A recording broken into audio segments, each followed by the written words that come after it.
নষ্ট হওয়ার পালা, ঠিক কিনা বলেন? হাজরিন, কোরআন সুন্নাহ মিশন, এখান থেকে আমরা সঠিক জ্ঞান শিখব, এলেম জানব, তারপরে আমরা আমল করব, ঠিক কিনা বলেন? নতুন করে কোন মত পথ এর দিকে আমরা যাব।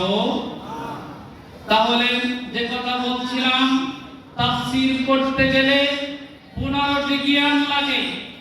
1 নাম্বার ইলমুল ফিকহ, ইলমুন নাহু, ইলমুস সরফ, ইলমুল মাআনি, ইলমুল বায়ান, ইলমুল বাদিউ, ইলমুল মুশতাক, ইলমুল কিরাত, ইলমে উসুলুদ্দিন, ইলমে উসুলুল ফিকহ, ইলমে আসবাবুন নুজুল, ইলমুন নাসিখ, ইলমুল মানসুখ, ইলমুল উলুমুল হাদিস, ইলমুত তারিখ, ইলমুল বালাগাত, ইলমুল ফাসাহাত, ইলমুন নাহু, আস-সারফ।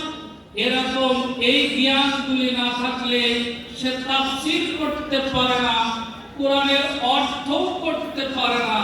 কিন্তু সোনার বাংলায় এখন সব মুফাসসির স্টেজে মঞ্চে বসলেই তাফসীর কারণ, অথচ কোরআনের আয়াতই পড়তে পারে না, অর্থ করা তো দূরের কথা, কেমনে মুফাসসির হয়? এরা ফাঁকিবাজ, এরা মানুষের ঈমান নষ্ট করছে নতুন নতুন আপগ্রেড ফতোয়া দিয়ে, ঠিক কিনা বলেন?